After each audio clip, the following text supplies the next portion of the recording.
Paul, serviteur de Jésus-Christ, appelé à être apôtre, mis à part pour annoncer l'évangile de Dieu, qui avait été promis auparavant de la part de Dieu par ses prophètes dans les saintes Écritures, et qui concerne son Fils, né de la postérité de David, selon la chair, et déclaré Fils de Dieu avec puissance, selon l'Esprit de sainteté, par sa résurrection d'entre les morts.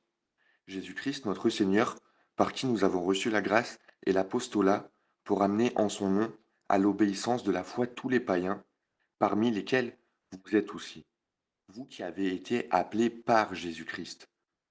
Tous ceux qui, à Rome, sont bien-aimés de Dieu, appelés à être saints, que la grâce et la paix vous soient données de la part de Dieu notre Père et du Seigneur Jésus-Christ. Amen. Merci beaucoup, mon frère, pour la lecture du texte.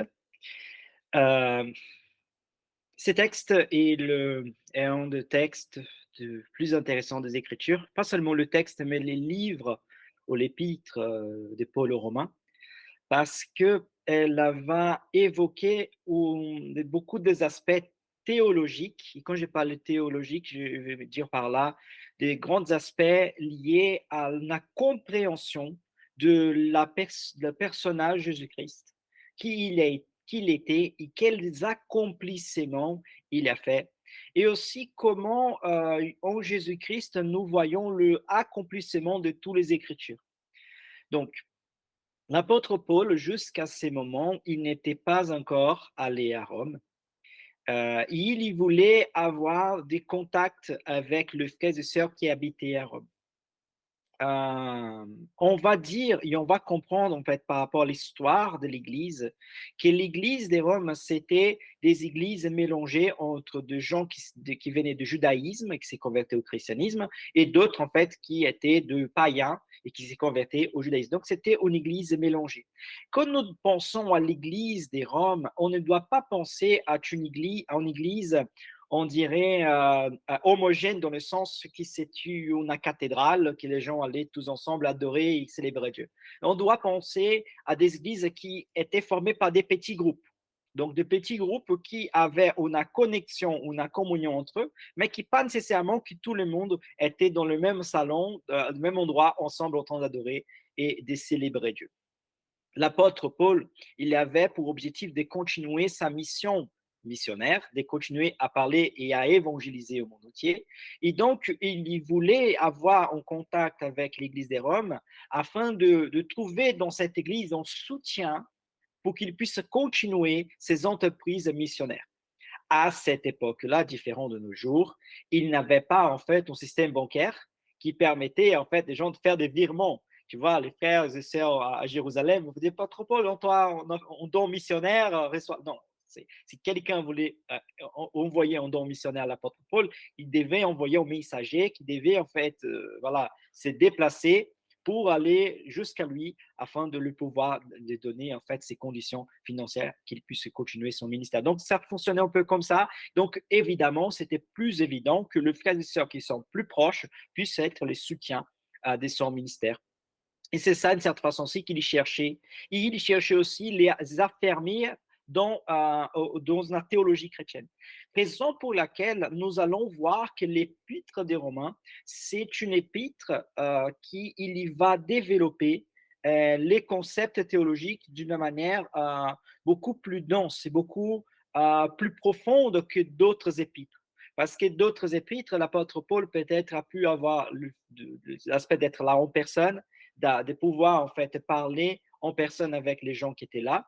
Mais l'épître des Romains, comme il n'avait pas cette contact de premier degré, il voulait de manière claire exprimer tout ce que Jésus nous enseigne ou une lecture des Écritures à partir de la personne de Jésus-Christ. D'accord? Donc, nous voyons cette richesse dans l'épître des Romains.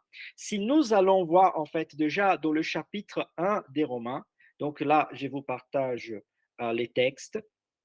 Donc, ici, dans le chapitre 1 des Romains, nous voyons clairement, chapitre 1, verset, à partir de cette première verset, c'est la présentation de l'apôtre Paul. Donc, l'apôtre Paul va se présenter à l'église des Roms.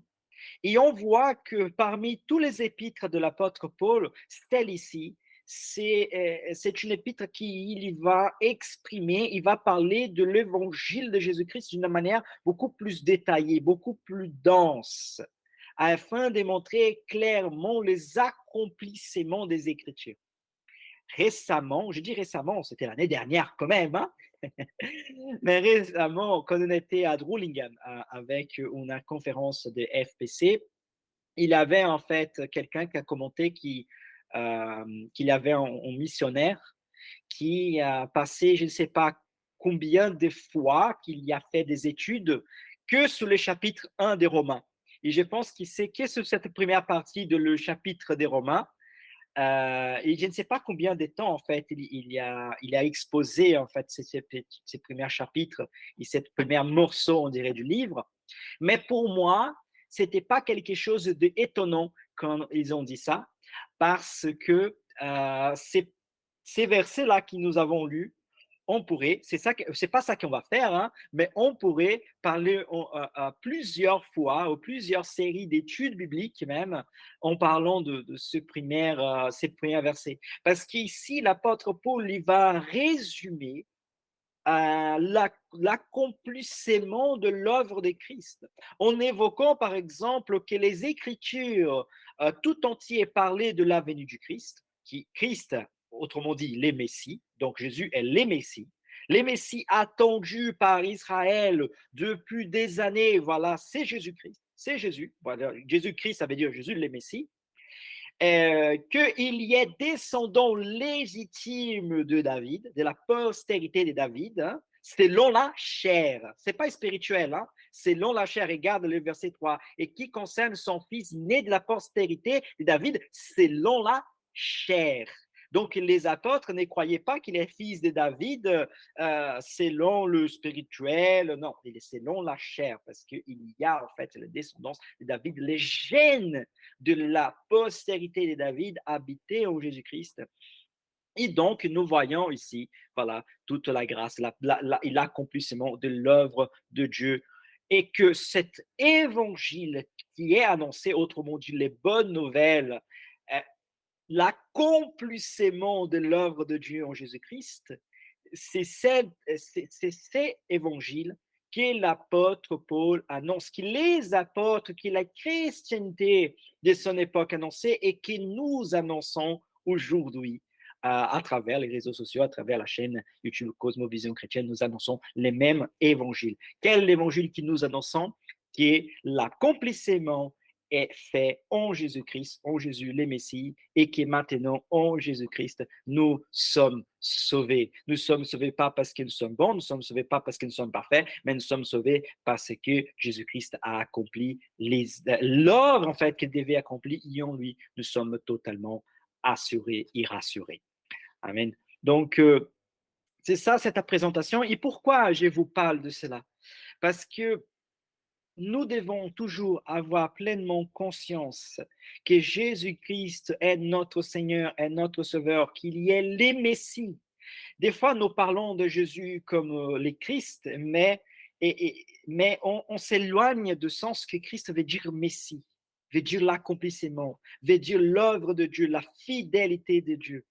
Et que le Dieu qui était toujours fidèle est toujours fidèle envers nous et que nous devons reposer notre confiance en lui. Autre chose aussi, c'est que nous devons apprendre dans ces textes que l'évangile est le pouvoir de Dieu, est la puissance de Dieu. Et quand nous parlons de Jésus-Christ, nous parlons avec puissance. Puissance, n'est pas parce que nous sommes puissants, mais parce que l'évangile est puissant en lui-même.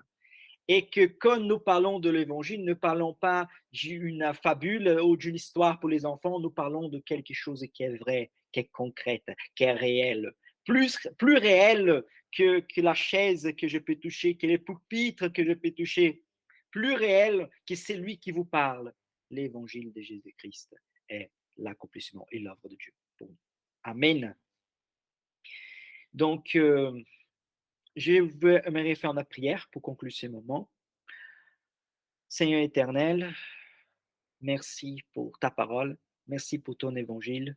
Merci, Seigneur, pour tes écritures. Merci, Seigneur, pour la vie de l'apôtre Paul qui nous a enseigné et qui nous a transmis l'évangile. Que tu puisses toujours nous fortifier, nous garder et nous faire avancer, Seigneur, selon ta parole pour la gloire et louange de ton Saint.